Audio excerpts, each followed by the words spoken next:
I've done over 3,000 real estate deals in my career and countless deals on the island of Puerto Rico. Right now, I'm going to be walking you through what I would do if I was just getting started investing in Puerto Rico. Guys, if you're thinking of becoming a real estate investor on the island of Puerto Rico, let me tell you many reasons why it's such a good idea. About 7 years ago, I came and I started a business from scratch, and at the time, the power was out when I got here. It was Christmas of 2017. The island had just been hit by Hurricane Maria. Fast forward 7 years, the island's economy is booming. There's buildings going up, there's ground-up construction. The island isn't just a paradise for its beaches, it's also a gold mine for real estate investors who know where to look. Whether you're interested in investing in tourism, which is a great idea by the way, using Act 60 and getting 40% of your money back through tax credits, or taking advantage of the low-priced properties that happen to be on the island, there are countless distressed buildings that scatter the island. There's also a housing shortage.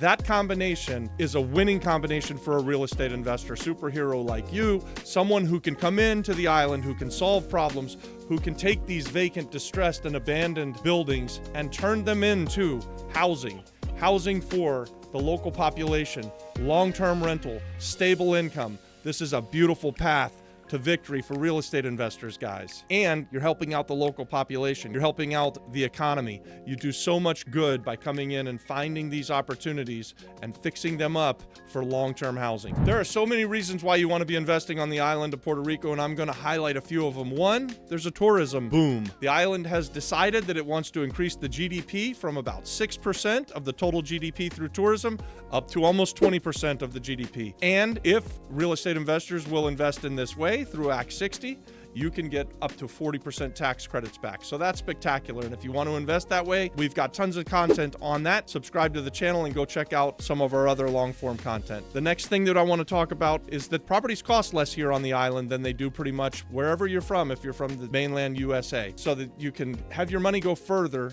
than wherever it does. For me, I came from Orlando, Florida. My money goes about 3 times as far as it did back in Orlando. That means for every one deal that I could do in Orlando, Florida, I could do 3 on the island of Puerto Rico. There are great tax incentives. The island of Puerto Rico wants people to come to the island. People have been exiting the island, and in fact, the population has been decreasing for more than a decade. And it's only just with this last census that we finally started to see population growth. So, in order to get people who have left the island, they call it a brain drain, where the young population, the young locals, leave the island for opportunities in the mainland. Now, finally, with this economy that we're in right now, they are coming back to the island, and there's more opportunity here than there is in the States. Guys, I want to give you 2 strategies. Just 2 strategies that if you use them and implement them here on the island of Puerto Rico, you're going to be wildly successful. We're doing both of them, and you can too. The first strategy that I really love, it's probably my very favorite way to invest in real estate. It's the good old traditional buy and hold. And we are value add real estate investors, which means that when we buy a property that needs a whole bunch of money, we're looking for what its highest and best use is. And for the last several years, we were using Act 60 tourism and having our eye turned towards tourism. Now, there's a brand new act called Act 182 that is going to give us similar type tax credits,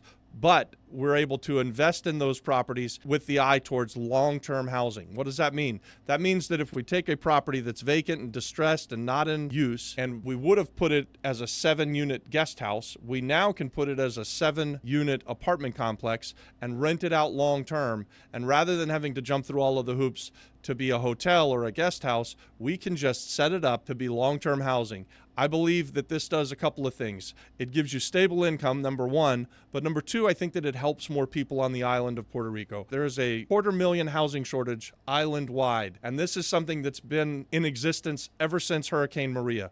So for 7 years, we've been down about 250,000 houses, and that means 250,000 families that want and need long-term housing just simply don't have lots of good options. So if you can invest in this way, and I love that the island has now finally passed a law that they're giving incentives for real estate investors to invest in this way, you're going to help the most amount of people. You're going to get very good income for yourself, but you're also going to do a lot of good for the people who live in the homes. Act 182 also differs from Act 60 tourism in that you can invest in this way for resale or for the long-term rental play. So we like to do long-term rental plays, but If you want to be a ground up developer and sell them off, you can still get 40% tax credits. So there's like a bonus for you with this buy and hold or buy for the long term. This is long-term housing using the Act 182, getting 40% tax credits. Wow, what's better than that? Let me tell you why I like this long-term housing play so much. It's because I don't have to know what something's going to sell for on the back end. I know what I can buy it for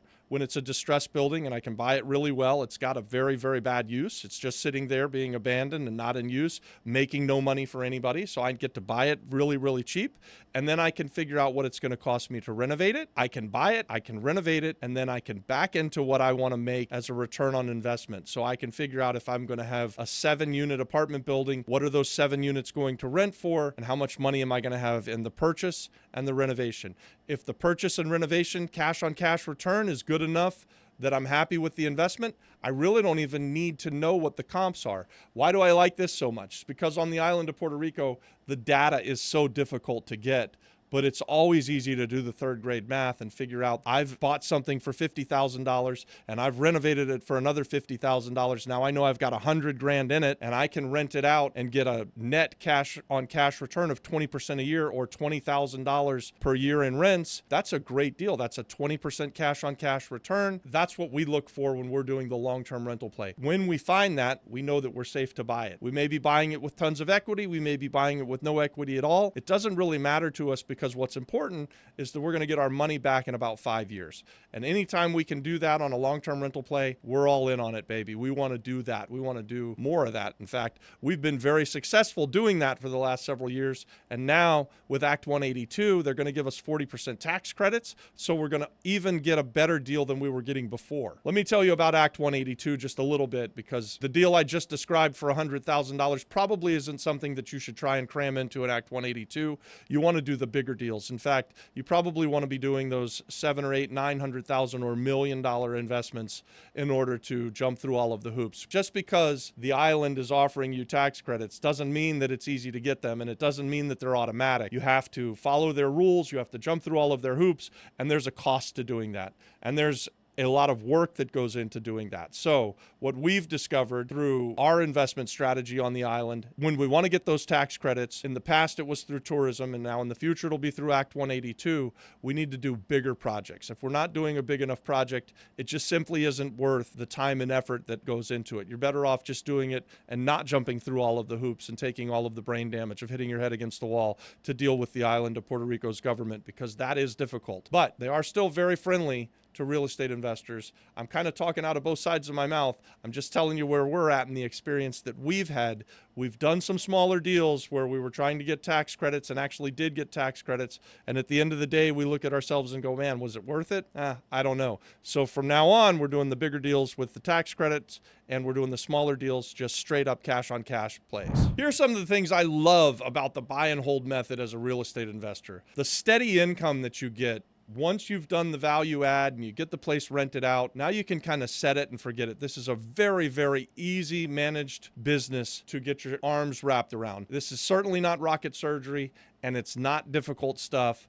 You're going to buy something down here, you're going to fix it up, then you're going to get it rented out at a cash flowing number that you're happy with. You don't need to comp things out. You don't need to do anything really other than that. Now you've got this beautiful piece of real estate that you've fixed up to its highest and best use, and you let your renters pay down what you've spent on it over time. As we talked about earlier, I like to do those long-term rental plays where we're getting our money back in 5 years or less, and you can do that. If you can do that in the market you're at in the USA, you should do that. I had to come from Orlando, Florida to Puerto Rico to find those types of deals. Back in 2010 to 2014, they were readily available all over the state of Florida, but that just hasn't been the case for a long time now. But it is still the case on the island of Puerto Rico. So that's number one. Cash flow is king, and I love cash flow. The second thing that I really like about the long-term buy and hold method is that you can get good tenants who sit in there and they're going to pay for your property and they're going to pay for your lifestyle, and you'll get a low turnover, so you won't have to do a lot of work. As opposed to what we've done recently investing in hospitality,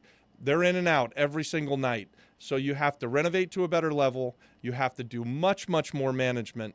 And you should, in theory, be making more money. However, is it really worth, is the juice worth the squeeze? That's the question, right? So if it's 5 times as much work to have a hospitality project working as it is to have a long-term rental project, and you make 3/4 of the same amount of money, I think going with the long-term play just makes a lot of sense. So again, that's exciting me on the island of Puerto Rico. We want to get back to our roots. We want to get back to providing housing for local people, and we want to get back to long-term rentals. And not that we're going to not invest in hospitality anymore, but right now for the next couple of years, if we have the choice between going long-term housing versus another guest house hotel, we're most likely going to go and lean towards the long-term housing. We've got plenty of hotel projects already in the works, and so those are going to continue to go on. But the stuff that's going to be new that we're going to invest in next is going to be for this long-term play. Let me give you a pro tip about that, because you want to get this cash flow and you want to get the low turnover. Now, how do you do that?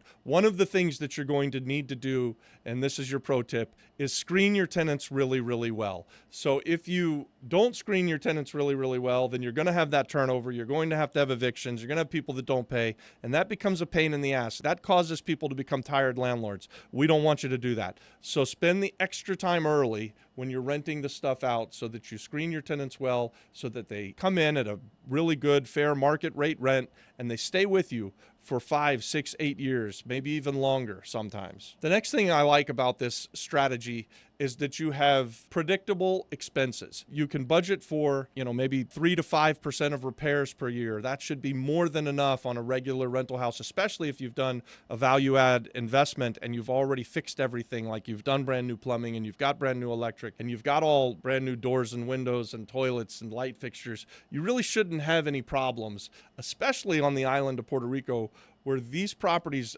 they are built to last. They're built to withstand a Category 5 hurricane, and they do, right? Like, they're just well-built, block everything, block foundations, block walls, block ceilings. Once you've done the value add renovation, you've got a pretty close to indestructible piece of property that shouldn't have a lot of maintenance issues. So I like that predictability about your expenses. That's one of the main things that I love about the long-term rental play. One of the other things that I really like about this play is that I believe that this is what the island needs most. So does the island need another small guest house? Does the island need another Airbnb? Well, the answer is probably not. Even though the government is rewarding real estate investors like yourself to invest in those types of projects, now that you've got kind of the same benefits to invest in this other way, and you know that there's 250,000 houses missing, so there's a housing shortage on the island, this really does seem to be the best fit. And as a real estate investor, you're going to make your money for solving problems. If you can solve the housing problems for 250,000 families, that's a pretty damn good problem to solve. Here's kind of my final thought, first segment of the real estate investing that I think is the way that I would come about and get started if I were just starting out on the island of Puerto Rico. Long-term rentals are a fantastic way to create passive income. We'll call it passive income, although it does take a lot of upfront work to get there. But eventually you do get to something that's close to passive income. You're having someone else pay for your property. You're getting your investment back over a short period of time. And by the way, you can be building wealth. You could even be building generational wealth using this strategy. I believe this strategy is far better at building generational wealth than, say, the next strategy that I'm going to go into, which I think you should also be looking at, which would be your traditional buy, fix, and sell, or flips. Now, the second way that I think that you should be looking at Puerto Rico for a solid investment strategy would be the traditional buy, fix, and sell. So first was buy, fix, and hold. Now we're talking buy, fix, and sell. Why do I like this strategy? Is because with the buy, fix, and sell method, you can also be helping the local families, and you create yourself chunks of money. So you're not going to get to that passive income. You're always going to have to be doing the next flip in order to have more income coming in. However, you can get chunks of money, big chunks of money. So what we've seen when we've invested in this way versus in Florida. In Florida, when we've invested in flips versus in Puerto Rico, where we've invested in flips, our floor in Puerto Rico is higher than our ceiling in Florida. This is key. If I do everything right when I buy something in Florida, I might make 20 to 30% return on my investment, cash on cash return. Pretty much a cash buyer. I don't deal with a lot of debt. Even today in Florida, I barely ever borrow money. On the island of Puerto Rico, because of liquidity, we really don't borrow money. So we're just cash investors. We'll go back to this $100,000 example that I did. If I buy a property for $50,000 and I fix it up for $50,000 in Puerto Rico, I'm going to sell that I'm all in for $100,000. I'm going to sell that for something that's going to net me probably like a $40,000 profit. So I'll probably sell it for $165,000, $170,000, and I net out about a $40,000 profit. And that's if I don't do a very good job. We're able to find that kind of house in Orlando, Florida, and bought it for 50 and fixed it up for 50. It may only sell for 135 or 140, so I'd net about half. My best case scenario in Florida is that I net about a 20 to 30% return. Kind of my worst case scenario on the island of Puerto Rico over the last 7 years, and a pretty good Rolodex of properties that we've done, right? So maybe 75 or 80 units that we could look back to. Our floor has been around 40% versus Florida. 20% is a good deal. I hope you guys are understanding that. But that's one of the reasons that I came to Puerto Rico, was because the margins just kept shrinking and shrinking and shrinking year after year. Even though the prices in Florida were skyrocketing and were continuing to go up, what we were seeing that there was so much competition in the market, there were so many people buying properties there, that in order for us to invest our money wisely and get a good return, the best case scenario for us was about a 20% return cash on cash. And that just wasn't cutting it for us. We wanted our money to go further. One, we wanted to be able to do more deals, but two, we wanted to have the higher returns. And so when we came to the island of Puerto Rico, that's what we thought we would find. And lo and behold, it is exactly what we have found. And it continues to be that. So the margins may have shrunk up a little bit over the years. When we first got here, we were maybe even doing closer to 50 or 60% returns on average, but now we're still 35 to 40% returns on average on a quick flip. A couple of other things that I want to talk about when you're doing flips on the island of Puerto Rico versus the States. In the States, you have this magical thing, and it's called data. And data is something that just is really, really hard to come by on the island. So let me talk about that for a minute, because it is the elephant in the room. When you have been investing like I have been investing in the States for 10 or 15 or 20 years, you like to be able to go to sources like Zillow and pull up sold comps. You like to be able to look at things like an MLS system to be able to sell your properties easily. And when you get to the island of Puerto Rico, within days, you're going to figure out that that system that you left behind in the States just really doesn't work the same way here on the island. So if you pull up Zillow, you might be able to find something that's for sale in an area, but you'll almost never find sold comps on the island of Puerto Rico. So that data is just very hard to come by. And then the same thing with the MLS. When you go to dispose of your properties in the States, if I'm buying something to fix up and sell it, and I put it on the MLS in Orlando, Florida, if I price it right and I've done a good renovation, I can reasonably expect to have an offer within the next couple of days to 2 or 3 weeks, maybe a month. It's just not true here necessarily on the island of Puerto Rico. Not to say it never happens, but the vast majority of the time is it's going to take significantly longer. So we could acquire it really well, do a really magnificent renovation, put it out at what we think is the right price, and basically have nobody come and look at it and nobody making offers on it for weeks and maybe even months before we finally find a buyer. And that's just because the liquidation system just isn't nearly as well built out here on the island as it is back where I'm from in Central Florida. If you're going to invest in flips, what I would suggest that you do is that I would come to the island, and just like if you're doing it back in the States, have yourself an area that you get to know really, really well. You could call it a farm area.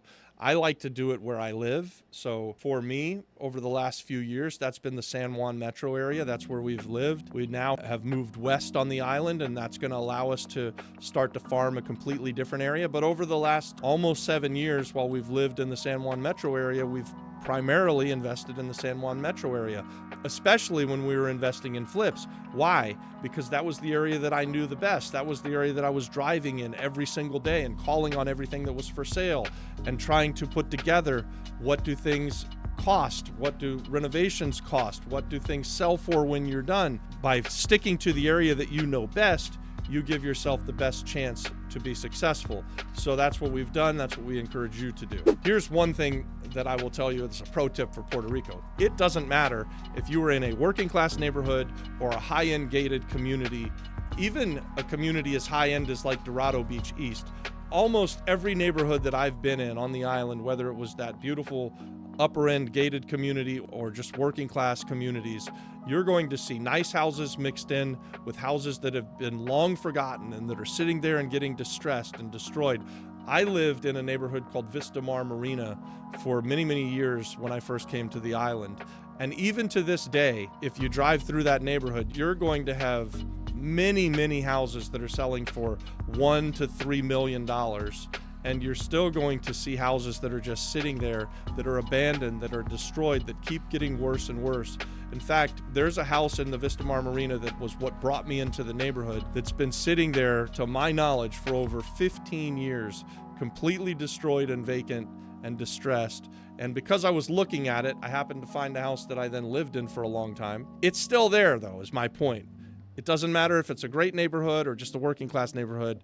There are always going to be deals. There's always going to be distressed housing, and you just have to go find it. So the deal flow is easier. The liquidation event is a little bit harder. And when you're doing flips, Island of Puerto Rico flips are going to be like 90% cash deals. You can maybe find a hard money lender, but really our experience on the island of Puerto Rico is there just are very few institutional type hard money lenders.